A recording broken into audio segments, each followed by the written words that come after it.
Well, let's get started. I think most of you already know, but I'm Norma Jean, and I'm the facilitator of the Can you put that back on, please? Education. I can't have light on here.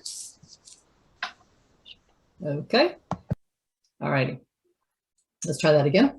And so Life Force Canada is more than education. Its mission is to protect our freedoms and our rights. So we're a platform that's made up of Canadians from across the nation who volunteer their time and energy to help create the Canadian Restoration Plan, which is an empowered future for all of us. That's the idea. And we work together and collaboratively as a nation. We work separately as provinces, and we work individually as counties as well, but always with the same purpose of creating the restoration plan. So we have 9 pillars. Education is just one of them. I always like to say that I think it's the most important, because ultimately how we raise and educate our kids is going to affect the outcome, our future.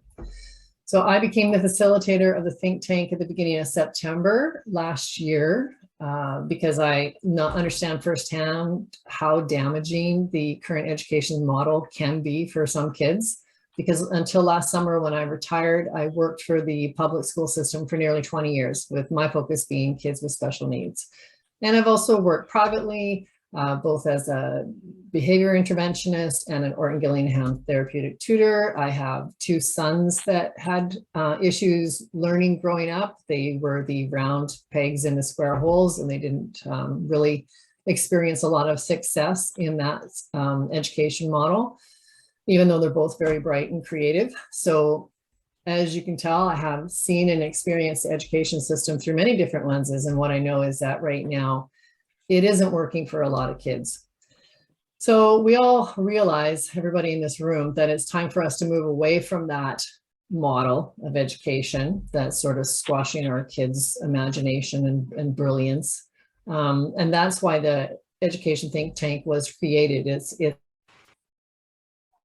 Oh, there we go. Did I disappear for a sec? Yeah. It does that all the time to me. Almost every session it'll do that. I can't figure it out. But anyways, that's why we created this space, was to have a place where we can come together and just, think about, well, how can we do this? What are some changes we want to see? And so before we move on to the rest of the meeting, I always like to tell everybody about the education portal, just in case you are new here. Marianne came up with a brilliant idea to create a database-backed website that will allow parents to connect with educators and vice versa. So for anybody looking to step away from the current education system, but not really sure what to do, this is a place for them to either search for or offer services. And it's also got a blog area where you can learn about things going on around the world and get some homeschooling tips. And anyways, it's a really great site, and I will post the link for it in the chat in a bit. As always, we're looking for people to volunteer and help us maintain it, because every time somebody puts a post submission in, it has to be looked at before it can be published. So, and we're looking for people that might want to write for the blog or have something they want to talk about and give us suggestions. Marianne, did you want to add anything to that? Okay. Yeah, I think right now what we really need help with is outreach. So we really need people who have connections with groups of teachers or groups of homeschoolers to help us spread the word. And also blog article writers are always welcome. Either if you have an idea, shoot me an email and I'll write it up, or DK is on board helping me write half the articles now, which is fantastic. One of us will pick up the ball and do the article for you, or if you want to try your hand at writing, you're more than welcome to write the article for us. So far we haven't had a lot of submissions come in, and I think it's because people don't see many there yet. So if we could just get into a group and they're all on board and they all put up a whole bunch of posts, I think it'll go much better. Yeah, and so we're always open to suggestions on how to make that happen as well, right? So there's only so many groups that I can be in and go through and, read and put, And then you get kind of accused with spam and stuff like that too. So Christine? Have you presented to, yeah, okay. Yeah. Have you presented to the OEA yet? To who? OEA, Ontario Educators Association. No. All right, okay, so I'm a high school teacher exiting the system as we speak. And there is an organization called the Ontario Educators Association. There's like 2,500, 3,000 teachers in there. They're not all exiting the system, but they're all sympathetic to this, and some of them will be.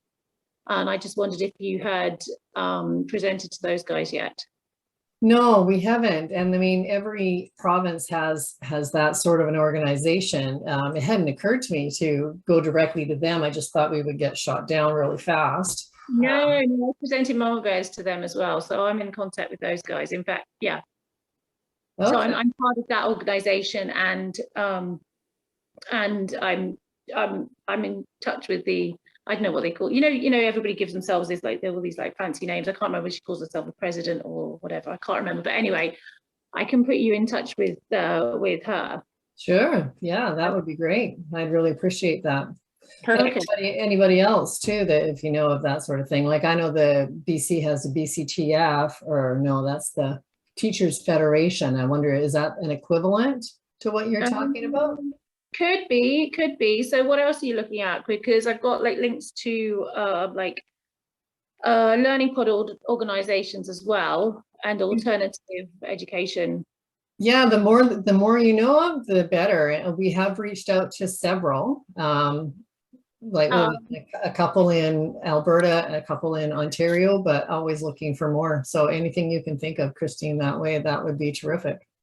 Okay, and especially if, because Mama Bears is the organization that I'm with, and we seem to be gaining traction in different places as well, because Police on Guard, which is Terry, yeah, Terry took us on.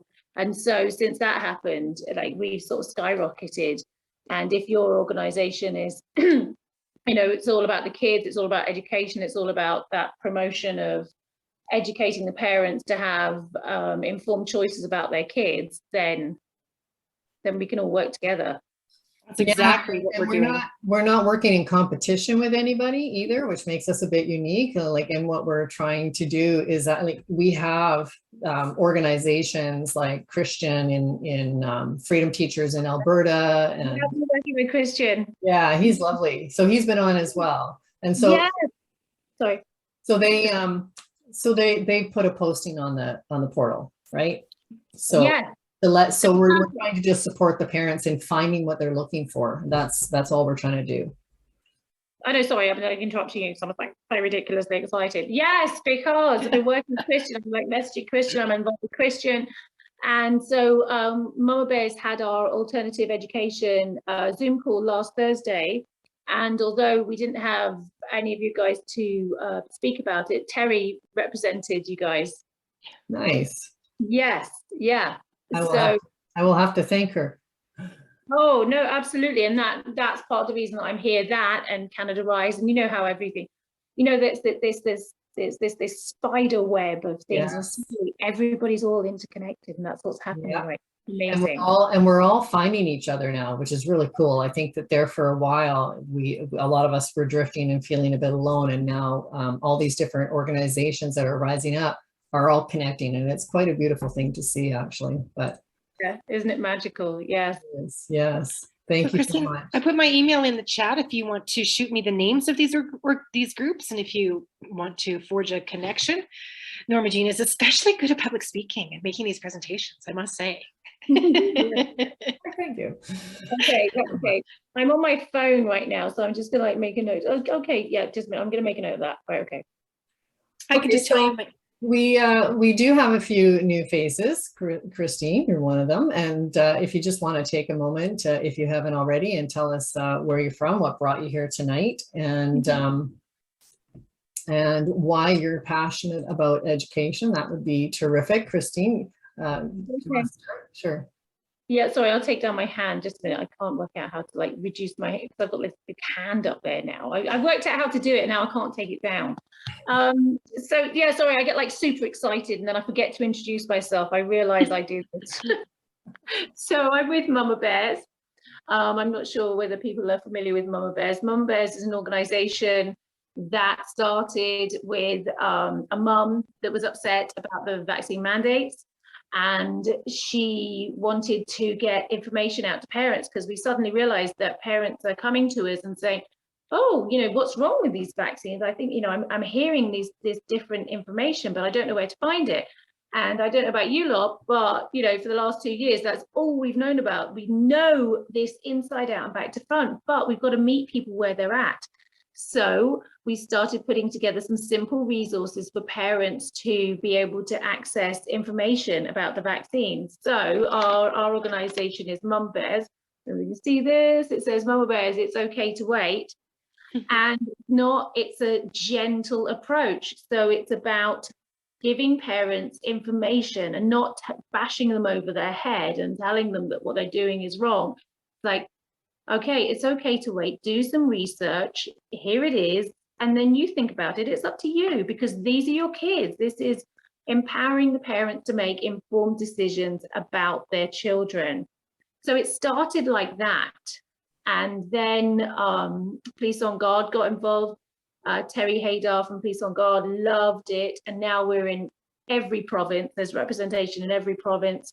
We have provincial coordinators. We've got, I'm the provincial coordinator for Ontario. Ontario is like really big, by the way, in case you haven't noticed.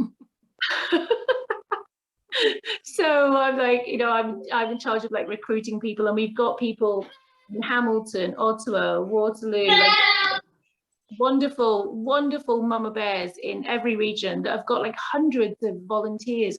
And we take these cards out. There's a QR code on the back, which I know is very controversial, but when you think about 90% of the population is using these QR codes, we're using them for good. Takes you to, it used to be a PDF, now it's a website, a fantastic website. I can't even believe the people that are involved in this now. And we've got resources there. It's not just about the vaccine. In fact, that's the smallest thing it's about education, and that is my passion. I'm a high school teacher, a high school math and science teacher. I haven't been working for a while for obvious reasons. And I have a fantastic bloody job. You know, I am walking away from this amazing job. I am terrified. I'm a single mum. I don't have anybody else to rely on. Check my accent out. All my family's in England. They're all double, triple jab. But I believe in this like so much that I'm exiting the system. I believe in alternative education. We don't have to put our kids in this system. But Mama Bears is also about mental health. So we've got a very high profile ex-hockey player that I'm not supposed to mention their name, who is creating mental health resources for our kids surrounding this. He was on our national call just a few days ago. Oh, am I allowed to say who it is? Because I can't remember. Because I like, you know, I'm the sort of person that tells somebody who's getting a puppy that they're getting a puppy when they didn't know they were getting a puppy. So I've done that before. Well, Christine, you should think about putting a posting on the portal if you're looking to do any work, like if you're looking to teach or. Yes, yeah. No, it's just come together for me. I just put something on our alternative education platform. My idea is community co-op education. My idea is unschooling. No, you know, we're not talking about grades. We're not talking about curriculum. Like I've been teaching for like 30 years. Like I taught English in Hong Kong. I've taught math. I've taught science. I've taught everything. And so now I can walk in. I can see what kids need. And build a curriculum around the individual. That's what I'm talking about. That's the sort of education, like individual education that we were supposed to be doing like the whole time. Right. And that's perfect. That's the kind of listing that we're looking for.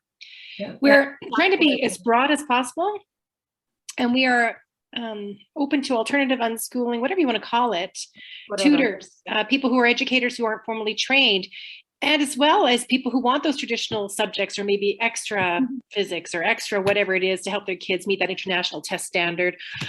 or parents who want extracurricular things to supplement their kids' education, wherever that may be, a private school, public school, wherever, camps, alternative, workshops, all sorts of interesting extra special events.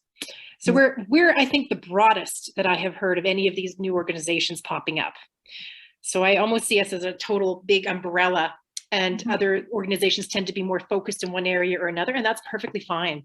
We'll help promote everybody. Yeah, that's what we were doing with Mama Bears. We're not promoting any one thing. It's everything. It's the same idea as you. Yeah. But my idea is that when I speak to parents, I'm like, this is my idea. If this is something that you're interested in, then I can help you set up. So I'm helping people set up. I don't like learning pods per se, but that's what we're calling them at the moment. But that's what I'm doing. I've helped like a couple of people set things up. I don't know. I'm not really good at the business financial side of things, earning money, but I'm sure that'll come, Yeah. When you're following your passion, the money will follow. That's the thing. Well, thank you very much, Christine, and welcome. We're really happy to have you tonight. And Kelly, do you want to take a moment and then we'll get started? Sure. Kelly, I'm Martins. I'm from the Parkland County Plan Council. I worked for the Parkland School Division for 24 years. Norma Jean, what were you talking about? Because I know I have quite a few friends, that have lost their jobs. Who were you in contact with in Alberta? Because I'm wondering if it's the same, just so I don't, if you've already been in contact with. So we had Christian from the Alberta Freedom Teachers. Oh, okay. And then also the Alberta Educators for Human Rights. I'm in contact with them. But if you have a lot of friends that are stepping away and looking to keep teaching, direct them to the portal. Well, we've got the assembly, we have some members on the assembly who actually are in transition to buy some portables to get, because they've all got kids that, and so some of the teachers are transitioning to that.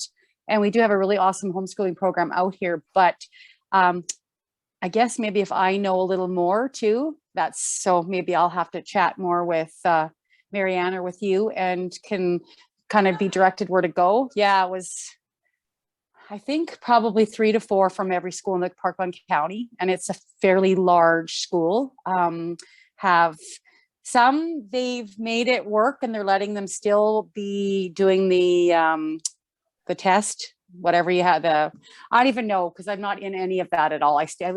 We farm now, so I'm like the weekly test. Yeah, it's twice a week, and so some are still doing that, and some are like, no, I'm done, right? So if I just have a little more info, I might be able to. This is very exciting because I freaking hate the school system. I've hated it since 24 years ago when I started, and I do energy work as well. So I used mine with my kids, and I also did behavior, a lot of different broad kind of spectrums of things. So what we're doing, I'm really excited about and very passionate about, because this changes the world, right?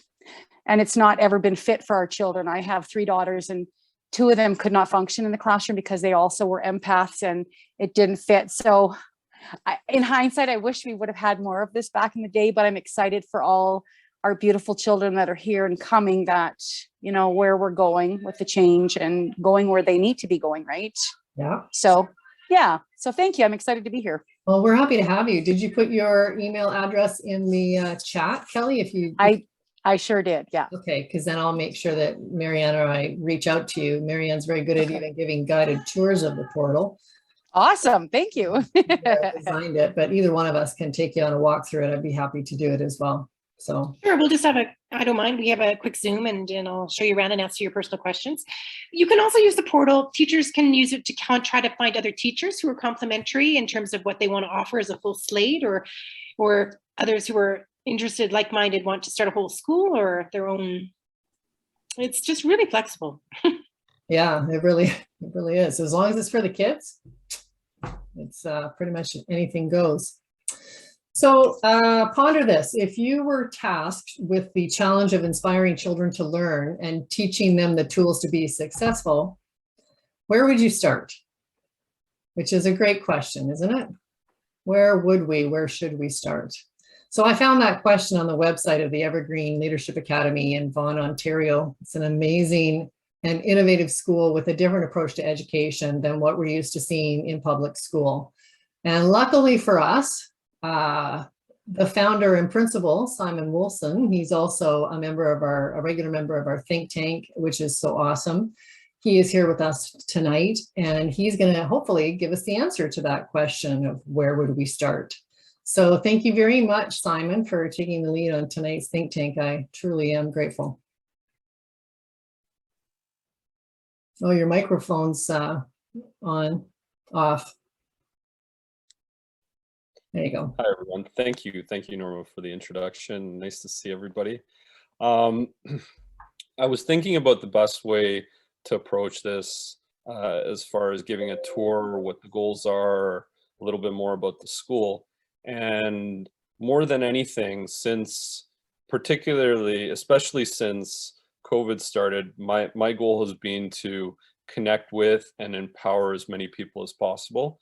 So I don't have all the answers, but I can share with you what I've been doing for the last 20 years or so. And I have an idea of where I want to take things. And the presentation by you were the one, Norma, that presented the school in Netherlands, correct? Right, the video. So I started analyzing all of that. I started making like drawings of what our school would look like if I took some of those ideas and kind of brought them to life. So I was just kind of coloring things in while you were talking. And so my thought process right now is, and it's always been more about how do we make learning meaningful to the students as opposed to how do we build, a curriculum that parents can feel like their kids are advancing quickly. More about how do we tune into our students, provide a really meaningful experience for them? How do we build community? How do we get rid of the conflicts and the different toxicity that you'd see in a lot of schools? And I worked at a private school from 1998 to 2008. And it was considered a highly academic school, and we taught, ahead of the public system, and it sold well to parents who wanted a better education for children. And it was always regarded as, especially certain, I guess, cultures value education, I think, more than others as far as private education. Like a lot of,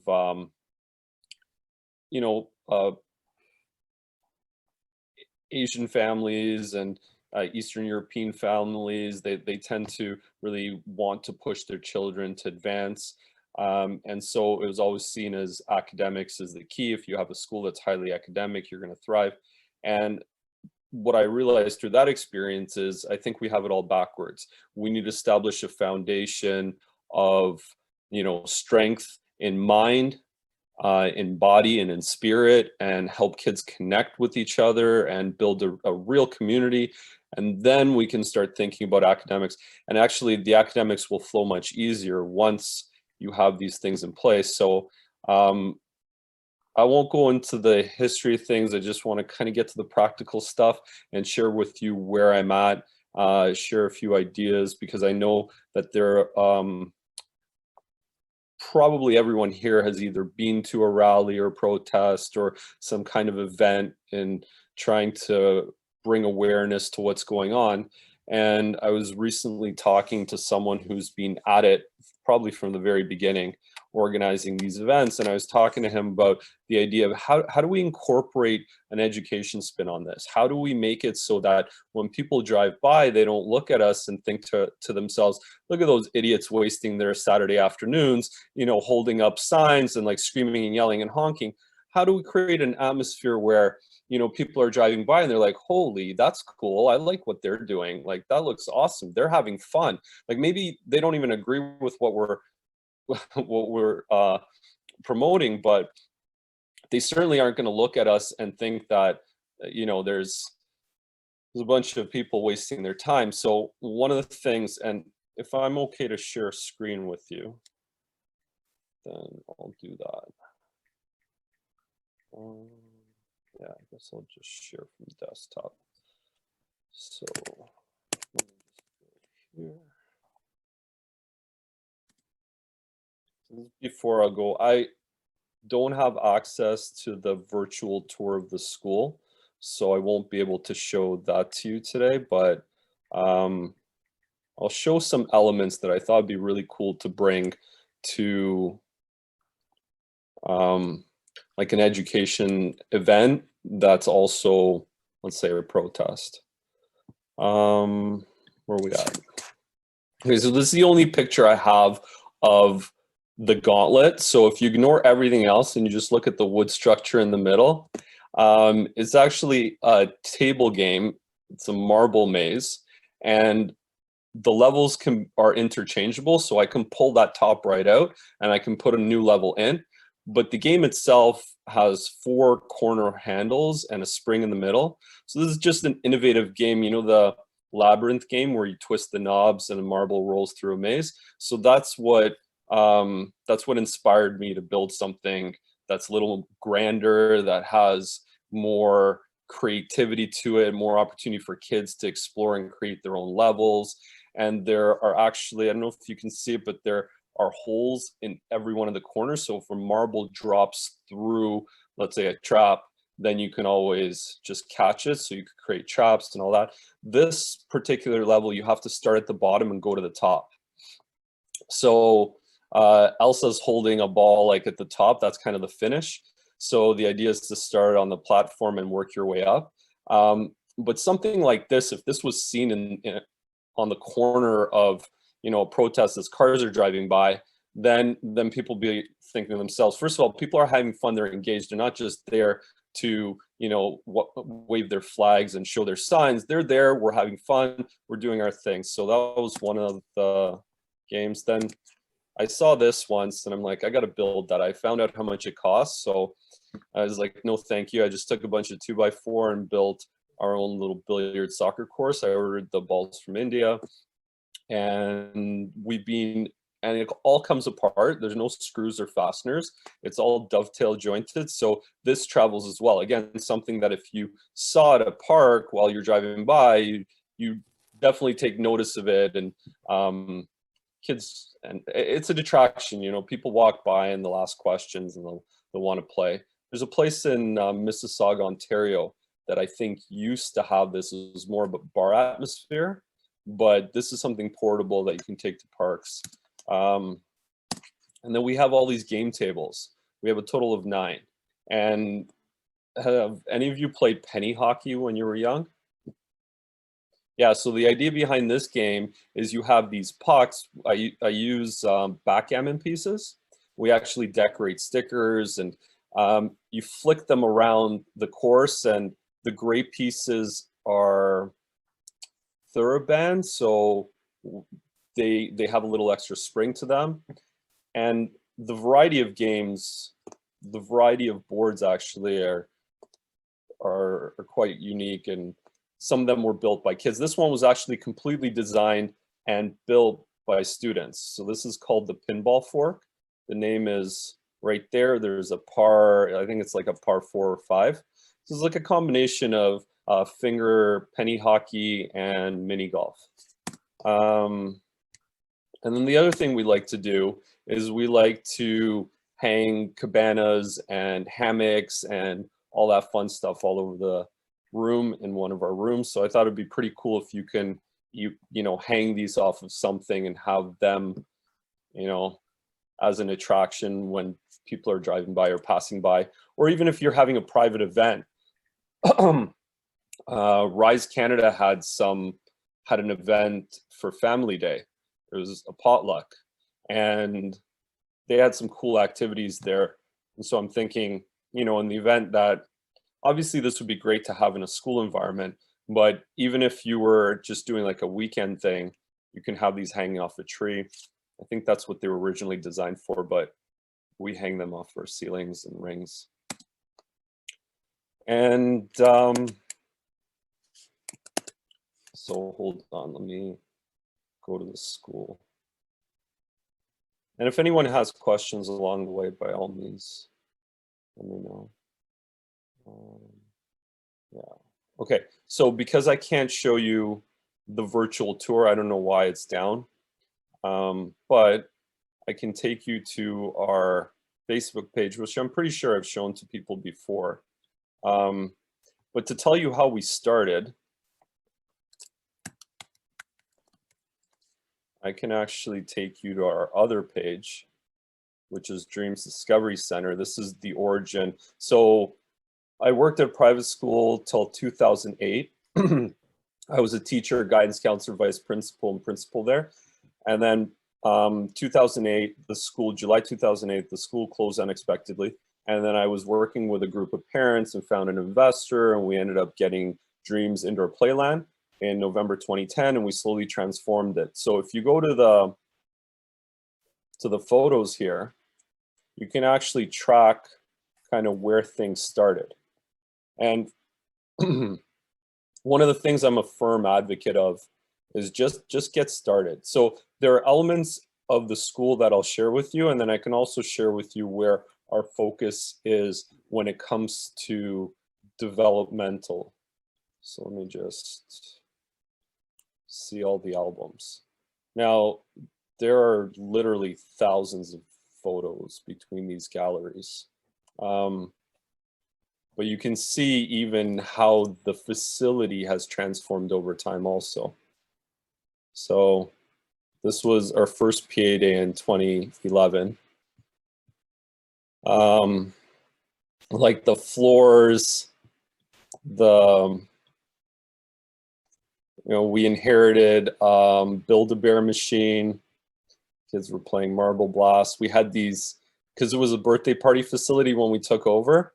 So we just, the original plan in 2008 was to start a school, but I didn't have enough support, enough resource to do that. So plan B was to take over something and slowly transform it into something more than what it was, and then hopefully build enough strength to be able to get a school going. So we had these, mall machines and air hockey and Build-A-Bear and pretty rough looking kitchen with Pepsi machines everywhere. This was one of our first students. And so you can kind of see the progression and see the kinds of activities that we did. I mean, there's a lot of creativity that went into everything, right? And and a lot of care and quality in the food that we served the students, the kinds of field trips that we organized for them. This was the first version of the Twisted Gauntlet, which is, oh wow, it's really small. And yeah, these are the mini puck tables that we built way back when. All the building activities. This is me camping in the winter in Algonquin Park, and I shared some of my photos there. There was a gray jay that followed us around from one campsite to another. We went skating there on a lake. We had these cool challenges, and we would do these we would set up scaffolding. We do pretty much everything ourselves. So, we did all the floors ourselves, walls ourselves, built furniture ourselves. So one of the things that's helped me a lot in the development of the school is just taking on any project and feeling confident in, whatever needs to be done, we'll just figure out a way to do it, and we'll try to do it for as little money as possible, like as cost effective as possible. So we use the scaffolding in different ways. We actually built, I think it's somewhere here, we built a domino chain that went from the floor to the top of one of our play structures, probably about 12 feet. So you can look through this stuff on your own time. We engineered our own different science models, like STEAM models, like this Nikolai's building a monster truck using foam noodles and sticks, and you can use cardboard. We were using corrugated plastic. So it's very MacGyver-esque, where you just take scrap materials and put things together. So because there are so many photos and so much to share as far as the creativity that we've been using in the development of the school and the programming, I mean, it's just difficult to show it all to you. But what I can do is kind of shift gears and talk a little bit more about the programming and what we do in that regard. So one of the things that, and you know, we do yoga and mindfulness training and different other things, but one of the things that I want to share with you is, here, let me just move this. Nope, that's not it. Recent. I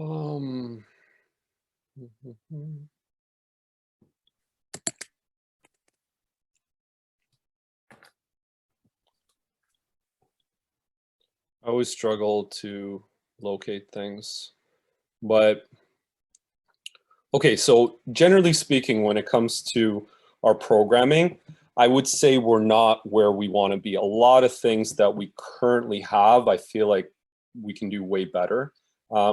We do have a curriculum that I think is more rigid than I'd like it to be.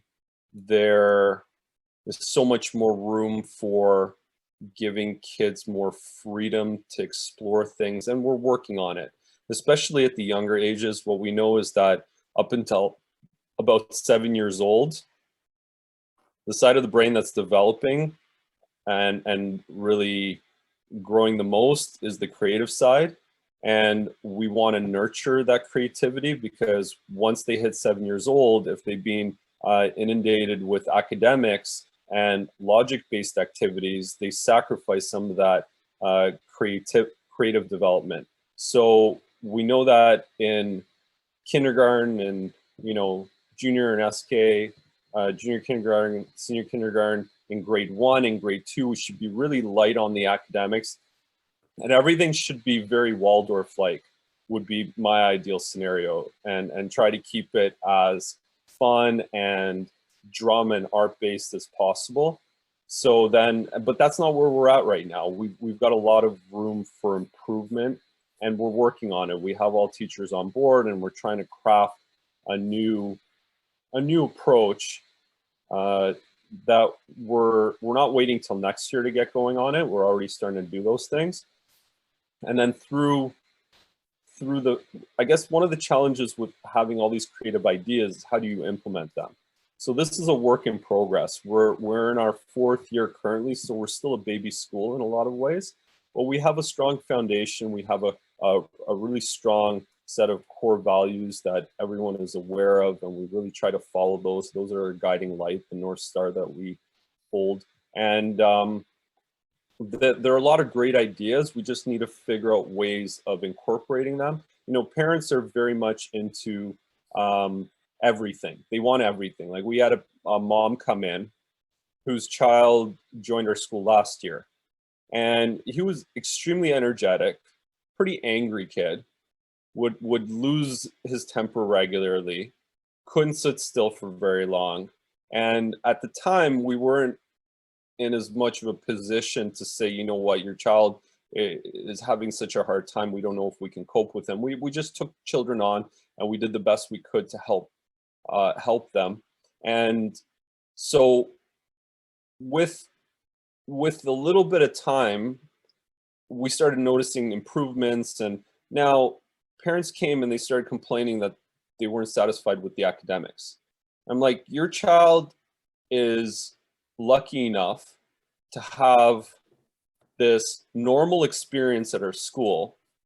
He's grown so much. They're like, yes, no, he's grown. His behavior has improved at home, all these things. And this child is not even 6 years old, and they're so focused on academics. So it's almost like the school has to focus as much on educating the parents as it does the students. And I guess the advantage with learning pods in smaller groups is that you're hoping that you're going to have like-minded parents. But when you have a larger school environment, there's a lot of advantages to that, in my opinion, because then you can afford the larger facility, you can have more, you know, more opportunities for socialization and team activities. And, you know, there's a lot of advantages to larger school, but one of the things that, you know, you have to overcome is the different mentalities that parents have. So what I want to share with you is a few activities that I use to, so two of our key goals is to help kids with their communication skills. That's number one. And number two is to help them with their visualization and problem solving. Because in order to problem solve, it's important to be able to really have a clear understanding of the problem and being able to visualize things. Some of the best engineers can close their eyes and they can build things, right?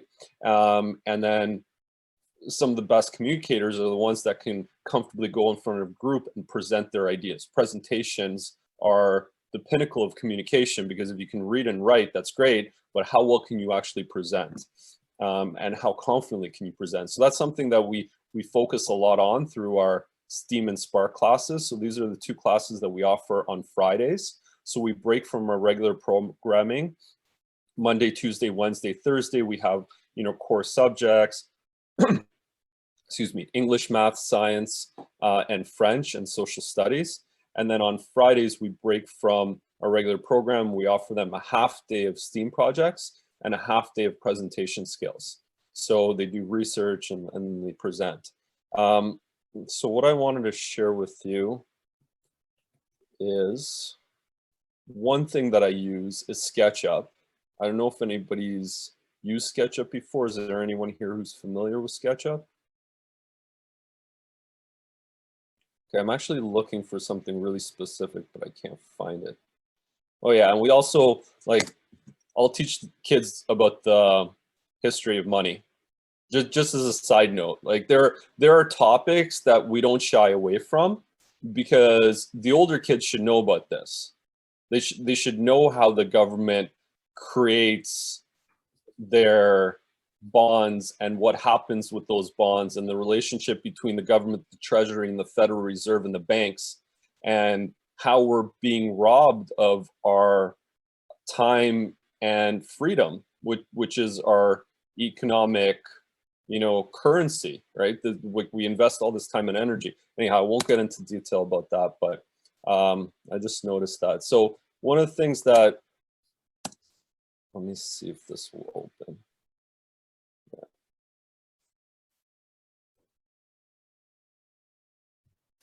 So this is SketchUp. It's a simple 3D modeling tool that you can use. And kids pick up on this pretty quickly. It's not like AutoCAD. I have no idea how to use AutoCAD. I'm not an engineer and architect. I was introduced to this program to help me with some of my woodworking designs, and I just took to it pretty easily. You know, you can have a square, you could drag it out. It's very intuitive. There are other programs like Tinkercad and a few others that are pretty easy to work on as well, pretty intuitive for kids. It's amazing how quickly kids can take to this. I know that a lot of parents aren't keen on computers, but what I like is the ability to be able to 3D model things and then use them in the classroom. So for example, I'll ask kids, okay, if I have the blocks A, B, C, D, or let's just start with A, B, C, right? What are the possible ways we can configure them? How can we stack them, right? Well, you can have A, B, C, you can have A, C, B. Then you can have BAC, then you can have BCA, right? And so there's 6 configurations. Okay, well, what if I add a D block to it? How many possibilities can you find with 4 different blocks? How would you be able to stack those blocks? And then what if I told you that, okay, how can you make it look, if we allowed the A to twist into 4 different positions, and the B to twist in 4 different, and the C and D, how many possibilities then, right? So this is a little bit of math, but it's also thinking about different possibilities. It's getting them to think and focus. We do a lot of priming activities. I do a lot of priming activities before class. It might take like 2 or 3 minutes, but what I do is I get them focused. And so when the mind is focused, it is easier for them to focus on whatever is coming next. So one of the things that I wanted to share with you that seemed to be, where would I find that? It's almost like I need to close my eyes and visualize where something is. Yeah. So let me think. Red. Right.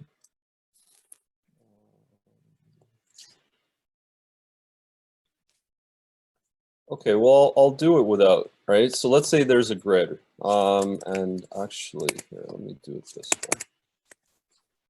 I had this neatly done with animals in the middle, but I don't want to start looking for it. So let's say I do that, and I take my dog.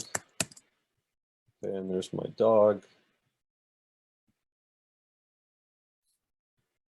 And I have, and there are infinite ways of creating activities like this.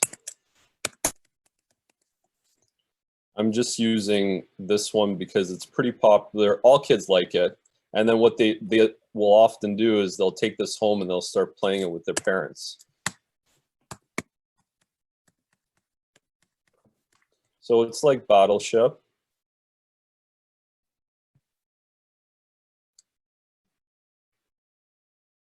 Okay, so we're at C3. Okay, so I'd like everyone to try this. We're gonna move the dog around the grid, okay?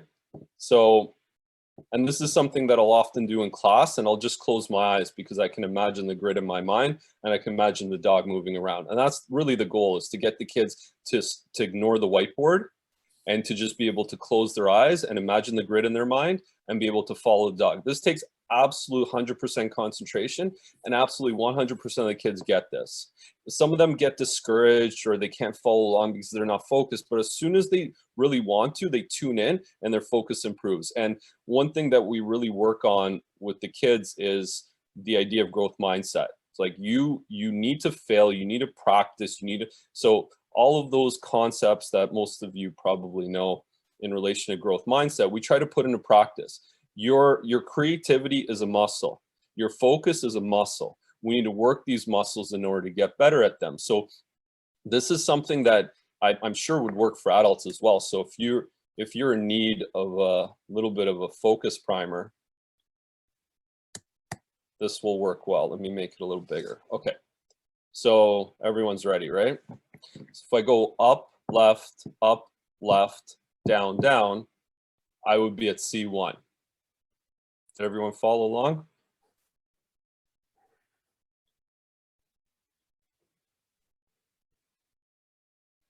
Okay, so, and then what I do is I turn it into game. So some of the options could be teleportation. So if I go left, I'm at C1. And if I go left again, I'd be at C5. So it's almost like a torus, right? So we can move around the grid, and then we can include diagonals, right? Using northwest, southwest, depending on the maturity of the children and how well they can follow along. So then you can also flip the board in your mind. When you transfer the board to your mind and it's no longer on the whiteboard, you can create a 3-dimensional space. I can't create the 3-dimensional space on the whiteboard, but I certainly can in a child's mind, right? So now if I were to flatten the board, put it on the ground, I can move it around going north, south, west, east, but I could also say that the first level is red, the second level is yellow, and the third level is blue. And I can have them move the dog around in 3-dimensional space. And when they get really strong at focusing, because once it becomes a game, they really want to play. And it's surprising how quickly the kids take to it, even the really young kids, because it's not hard. You're just following a dog around. up, down, left, right. So this is one of the activities I like to use. And there are a lot of little things that we do at the school to try to get in tune with our students. So I'll leave. I think I'll stop at that. But I don't know, I can speak for hours about the programming and the kinds of tools we use for, I can give you one more example. Let me just, I'm having trouble a little bit when the Zoom tools and the Zoom screens overlap some of the other tools. Okay, so let's do area.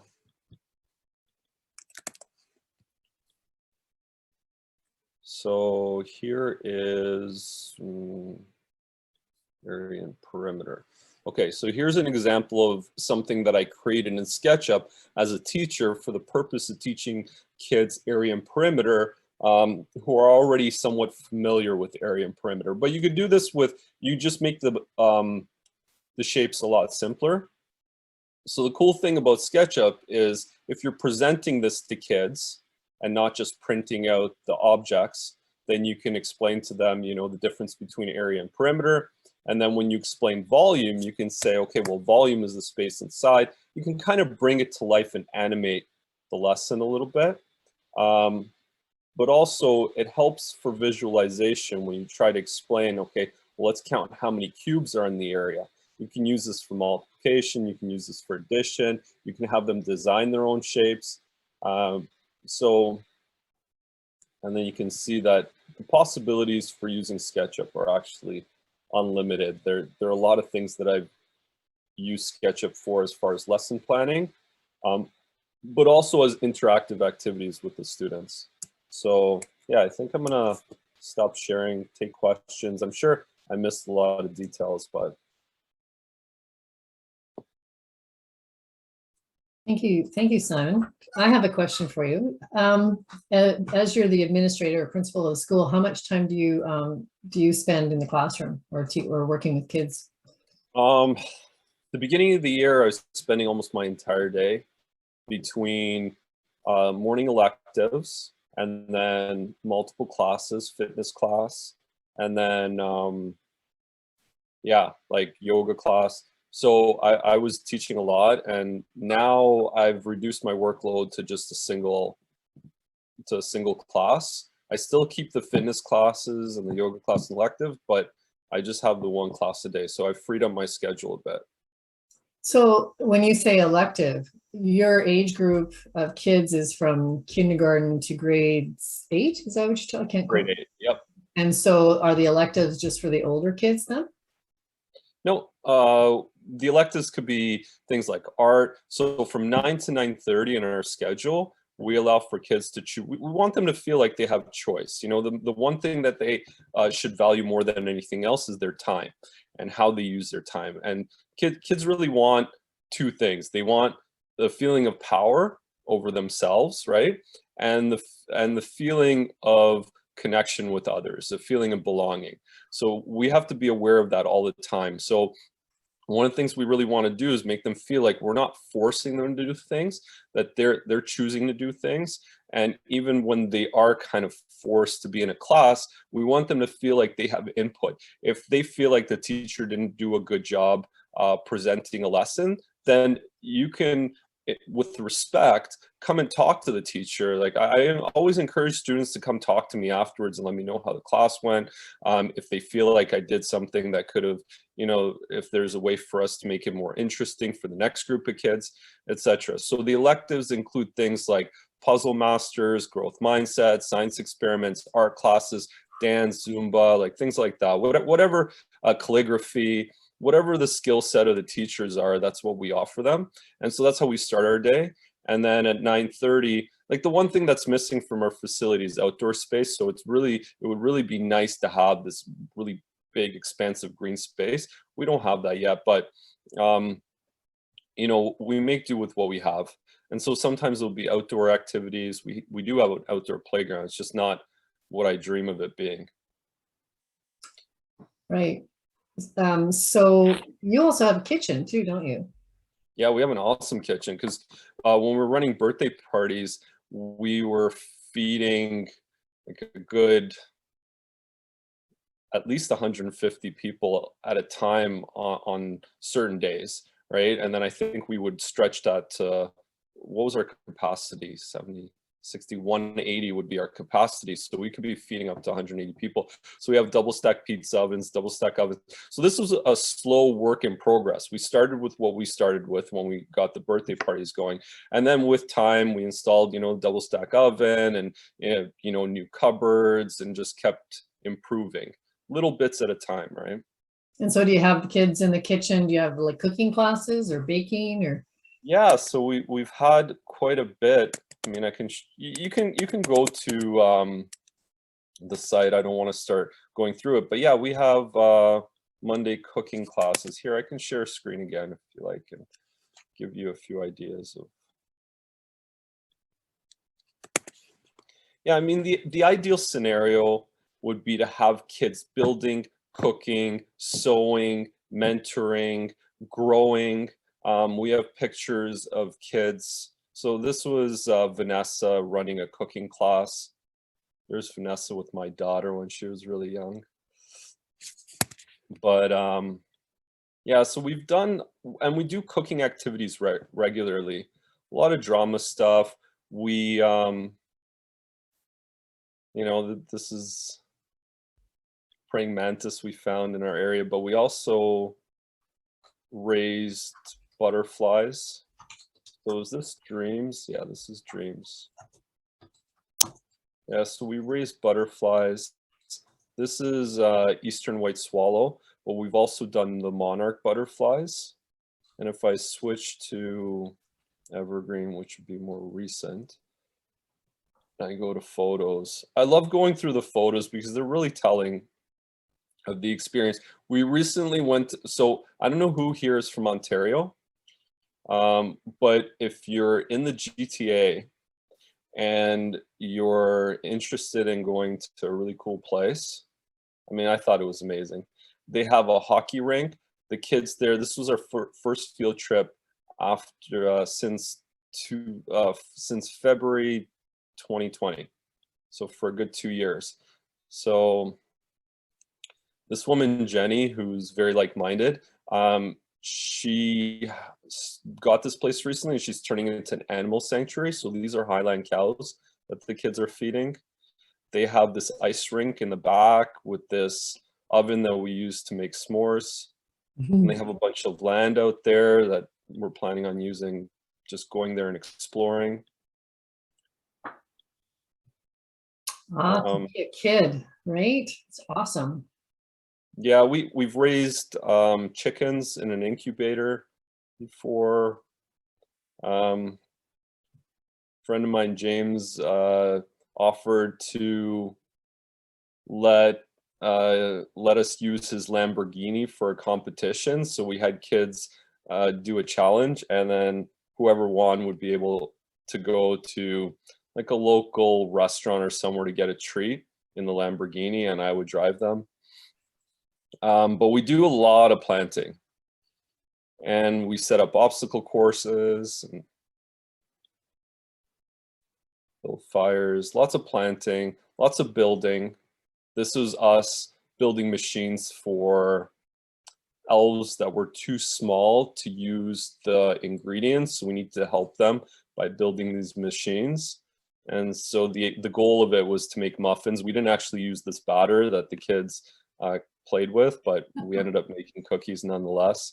So it's really just like, how do we teach them through the most creative channels possible and through their own interests, intuition? Because the last thing we want them to think is that we know better than they do.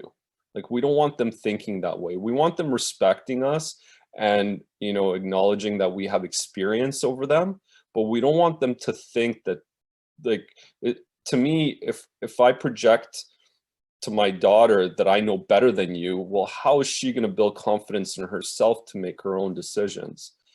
So, yeah, as far as cooking activity, this is our kitchen.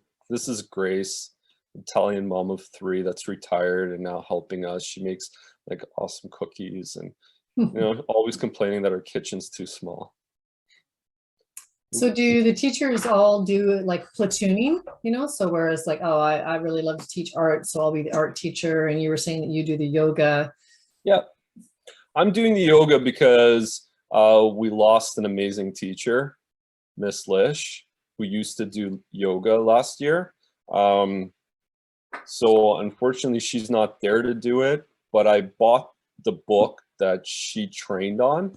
And so I'm kind of going through that book and getting better at it, but I really would love to be able to find someone that can come and do it. So this is a table that a friend of mine built. I gave him some specs and he built this for me. So it all folds into a neat little rectangle on wheels, but you can disengage the wheels and open up both sides and create 4 stations for woodworking. So this is something you can bring with you to, let's say, a rally and just have kids woodworking. And we let kids use saws and, you know, drills and chisels, and, you know, we train them and we make them feel Accomplished. confident and comfortable enough to be able to do those things. Yeah. Yeah, so this is the cart all folded up. Oh, look at that.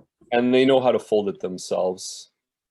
And this is the kids cutting, and I always try to encourage them not to leave much of a mess when it comes to dust, so they're vacuuming as they go. This is a really cool, so this is inside the school now. We've got a pool table there in the middle. One of my favorite things is billiards, snooker specifically. So this paddle maze, you can't really tell, but it goes all the way around. So if I were to track this, here I can draw, right? So it goes like, oh, wrong color, I guess. It goes like this, right? And then you got to get it to the other side here, but you're moving it as you go. Obviously, if he held it in place, it would just drop, and then it comes back here and then goes back here. So it creates a loop. So I remember a friend of mine made this. He's my woodworking mentor. He also made this tree here, which is, you start with a stick. You tell kids, okay, where did this stick come from? And they'll be like, well, it came from a tree. Okay, do you know what kind of tree? And so we talk a little bit about trees, we talk a little bit about grain, etc.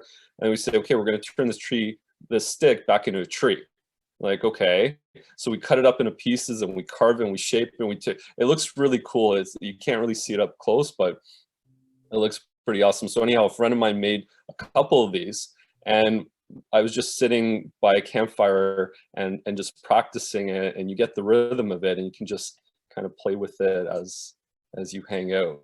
But it's quite challenging. Kids, you know, it's like, you know, some kids will stick to something for a while and not give up, and then they figure it out, and other kids will try something that's a little hard and they just give up. So, you know, the first kind of kid, the one that tries until they figure it out, that's more rare.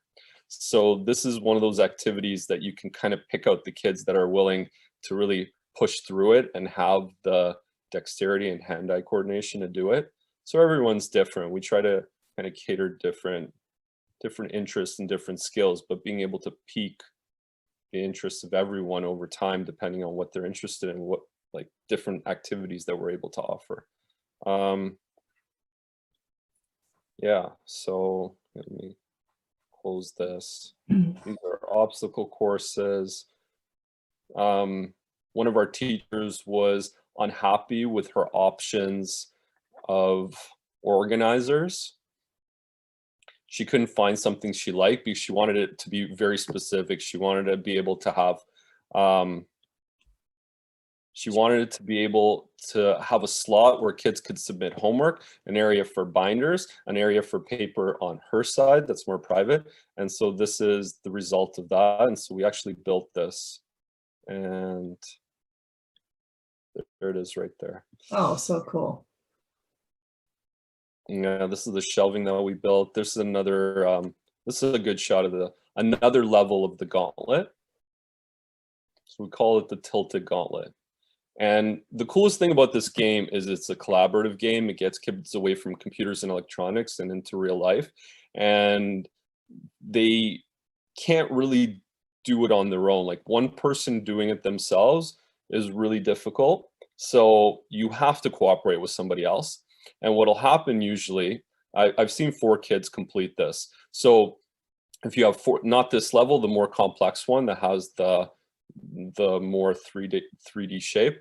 So at first they're arguing and fighting with each other because, you know, they're blaming each other for dropping the ball, and like, you know, there's this little bit of squabbling.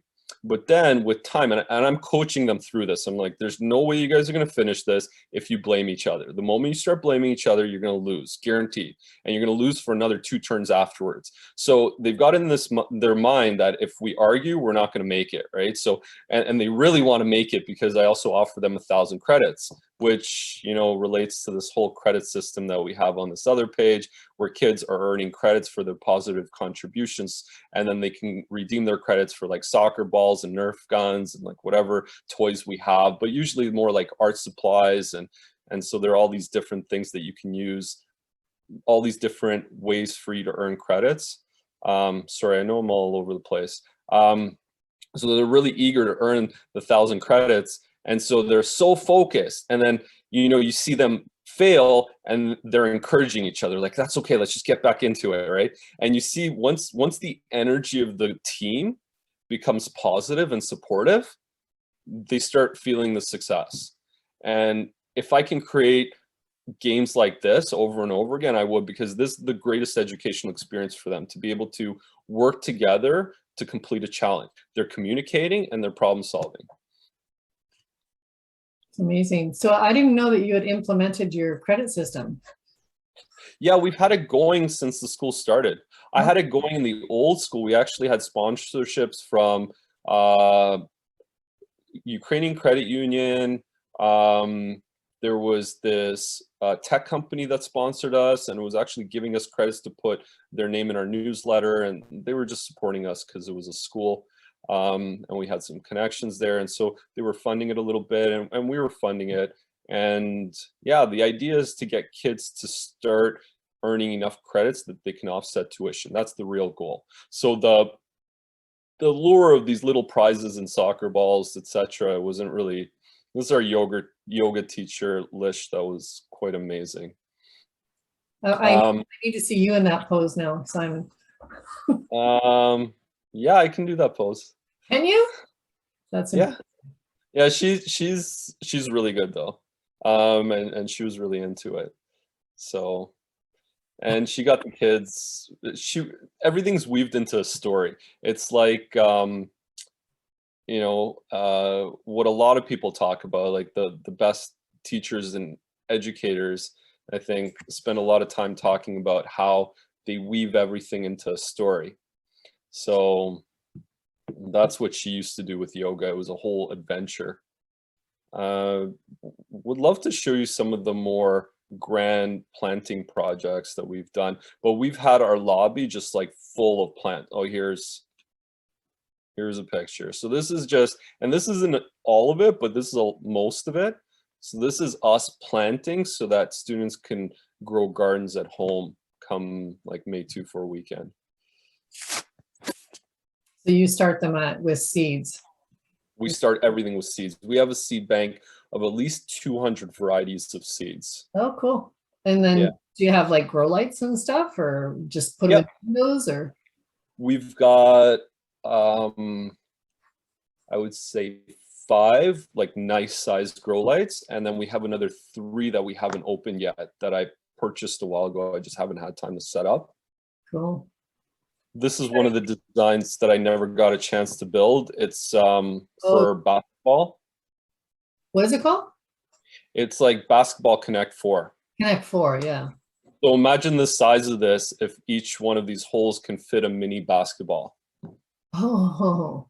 Yeah, so instead of just dropping your disc into the slot where you're guaranteed to be able to get it where you want it to go, and now you have to actually throw the basketball in. Something like this exists, but I didn't know existed when I started thinking about it. But I did find a few existing models, and I think they use full-size soccer balls to make it happen. We have 3 3D printers at the school that kind of gets kids interested in 3D modeling. And it started with 1, and then, you know, gradually we got more.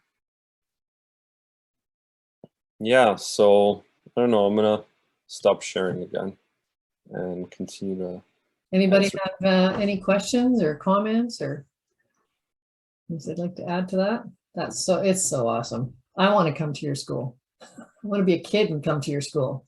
I want to be a teacher and come to your school. I can't wait till it materializes into what we've been dreaming would happen, right? Like that's, and when I saw that school in Netherlands, I had a lot of questions of, you know, how we can do things better or how we can incorporate their ideas with our ideas.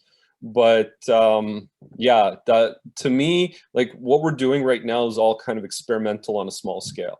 So I'm really looking forward to it, you know, grander, bigger. Yeah, to it materializing the way I imagine it to be in like 2, 3, 4 years. That's when it's going to get. But the journey is exciting as well. Like, yeah, the way that, like, when you consider how many kids that we're going to impact eventually, right? Positive. Right. Yeah. Right.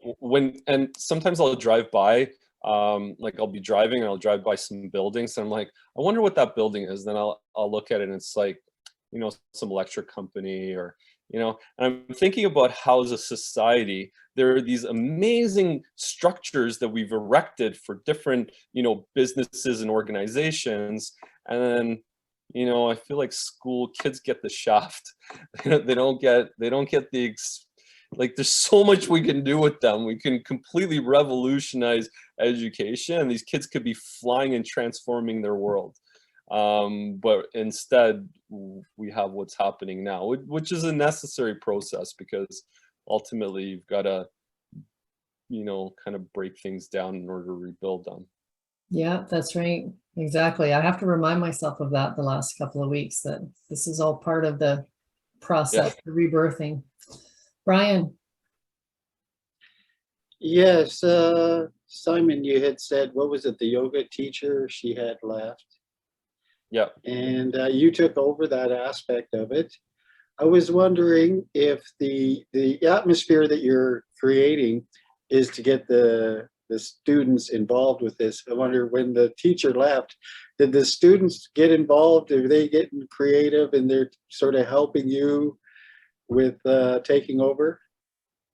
No, I mean, it would be nice to have, you know, it's a difficult question to add. Like the short answer is no, right? They haven't really contributed. But I'm also trying to understand like why, you know, maybe why I didn't offer them more opportunities to. I do try to involve them in it, and we try to do group yoga and we try to make yoga fun. But yeah, it's more of them, you know, getting instruction right now. But one of the things that the book that I bought is called Rainbow Kids Yoga, and it talks a lot about how you can get kids more involved and you can have them lead, right? Because the idea is to have them follow and then lead. But yeah, no, right now it's mostly me just doing the best job I can and improvising a lot. Well, thank you very much, Simon. I really appreciate you showing us your wonderful facility again. It's been a long time, so yeah, lots of new faces in here now. So it was good for you to show us all. And you know what? Your pride and your passion, it just like is so inspiring to everybody else, right? So, yeah, thank you again. I appreciate it. Absolutely. And you know that Agora School, if you go onto YouTube, they have tons of videos, actually.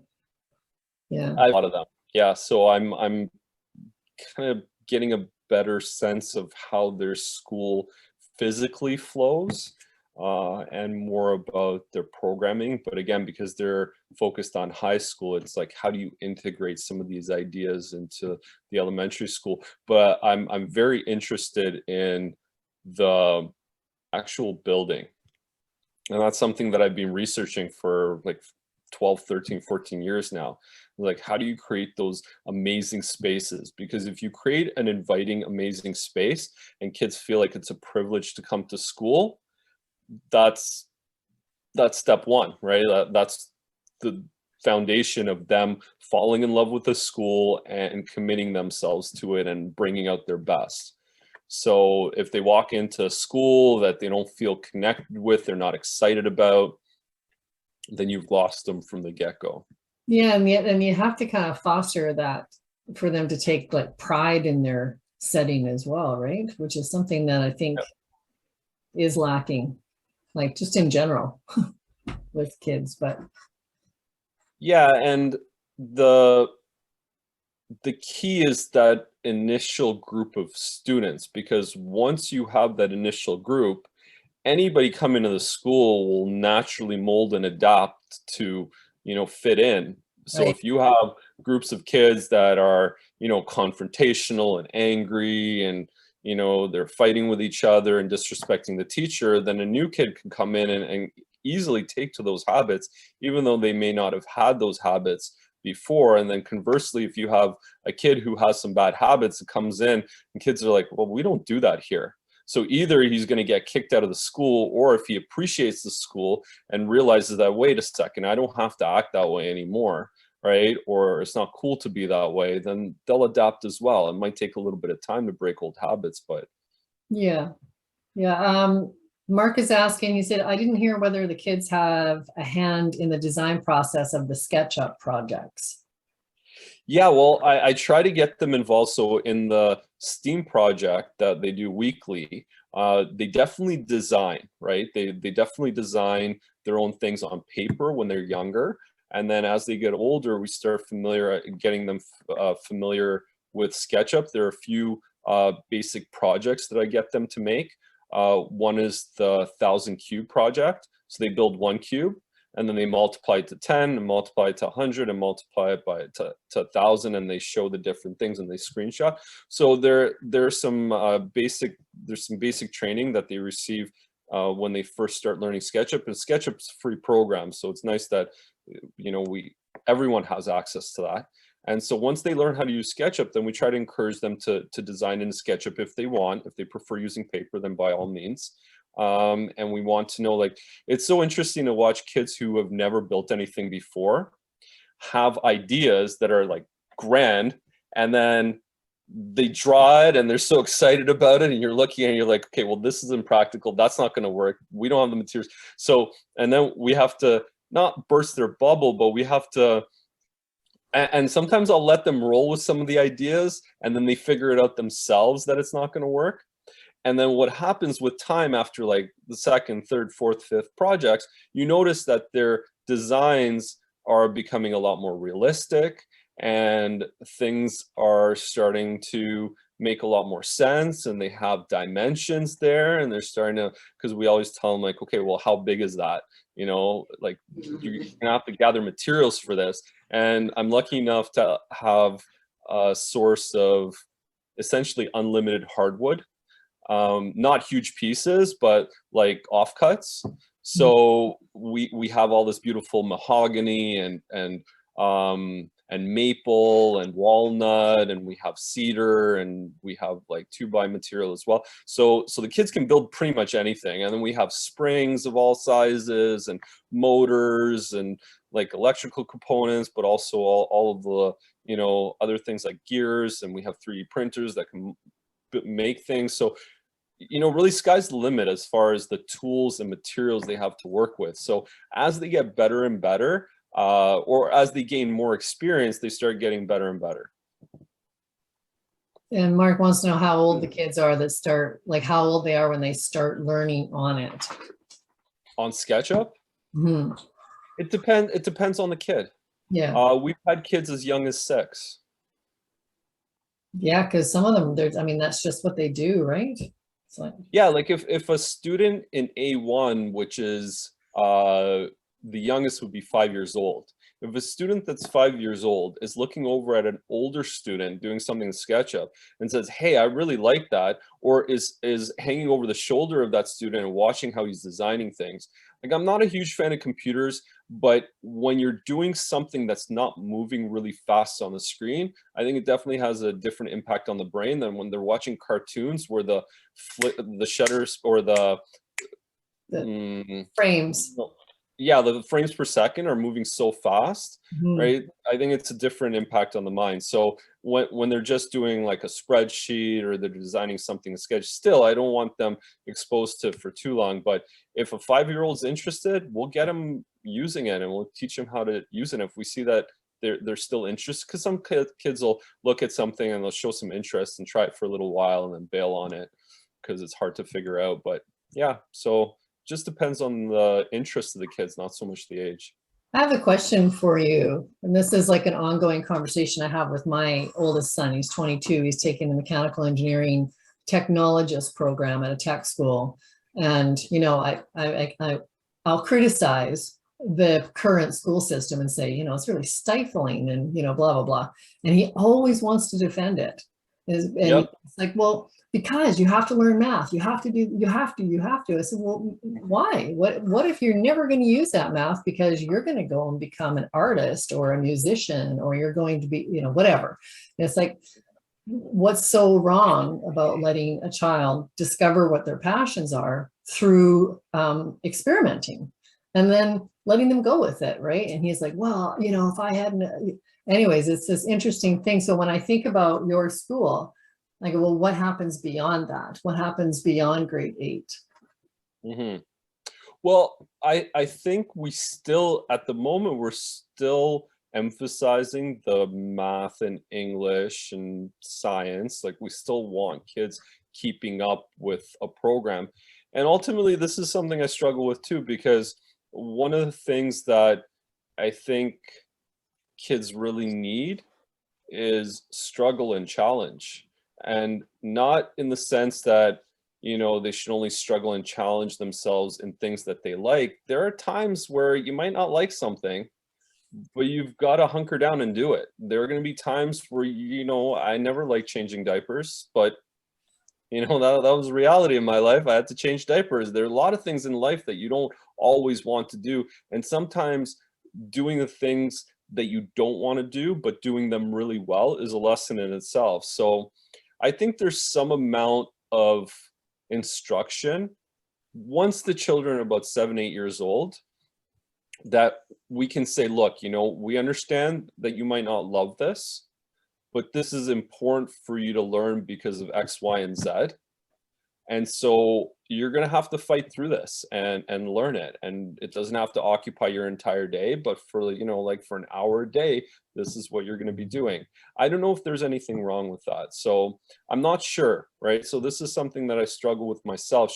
Should it always be voluntary and flow with the child? Like, how are we building their resilience if they're not Ever coming up doing against things it? you don't like, right? Like, if you work on a farm, you're going to be doing a lot of things you don't like. I think kids should be up at 4:30 every morning, 5:30 every morning, right? They should be going to bed really early and they should be waking up, maybe not 4:30, but like 5:30, they should be up.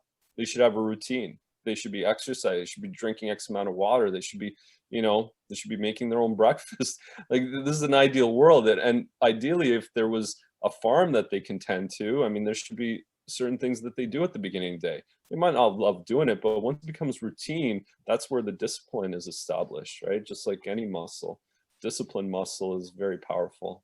Yeah, it is. Yeah, it's an ongoing conversation we have in our house too. It's like, I don't know, there's so many things that I learned in high school that I walked out the door and completely forgot. But on the other hand, if you don't try things, you don't know either, right? So I think it's more about presenting it as well. And Yeah, I think the way you present things, what I've realized, especially in the last couple of years, is when you introduce, I used to I used to reward students with like an experiment or an activity after they grasp the theory. And I realize how backwards that is now, because what I do now is I'll introduce the activity, and I'm trying to do this more and more. So it's still an evolving process, but I'll introduce the activity. So one of the classic examples, we did a lot of circuitry this year in the science class. So I'll get them to try to just do the circuit part with the least amount of instruction possible. And they don't really understand the science behind it. They don't know the concepts or the practical end of it. Or sorry, they don't understand the theory. They're just doing the practical end of things. So they're getting stuck. They're asking questions along the way. I'm helping them out. They successfully have the reed switch lighting up the light with a magnet, let's say. And then after they're done the activity, that's when we sit down and talk about the theory. And now the theory is much more meaningful to them because they've just actually gone through the practice of it, and they have these questions, and now they're like, oh, now I can understand it. They're making the connections much easier. So, you know, the approach that teachers take, even if it's something that they don't like, you can always find ways of approaching it so that even some of the most reluctant learners can still find a connection. And it's also catering to the different learning styles, which is something that I'm learning more and more about. I've known about it for a long time, but it's like, how do you actually implement it, right? We're all aware that, you know, there's these 4 general categories of learning styles. But how do you make it work for every single lesson? How do you make it work for, you know, like grade 7 math work? So that's the challenge, right? How do we make that happen? But over time, you know, as a team, we're going to keep evolving and incorporating these things into the program. Yeah, exactly. And that example you gave is you've taken it from the abstract to the concrete, right? You did the concrete first, so then it wasn't abstract because you'd already done the concrete part of it. That's right. Anyways, thanks again, Simon. Really appreciate you taking over tonight. So great for me. I love it. And thank you everyone who showed up, and we had some new faces, and much appreciated you guys. I think we went over everything to do with the portal and all that jazz. So we are out of here. We can go. Thank you so much. Thank you, Rita. And Rita saying, love this session. Thanks, Simon. I need to leave now. Yeah. Okay. We all do. Good night, everyone. Enjoy your weekend, you guys, wherever it takes you. Have a good one. Thanks again. Thanks. Bye. Bye.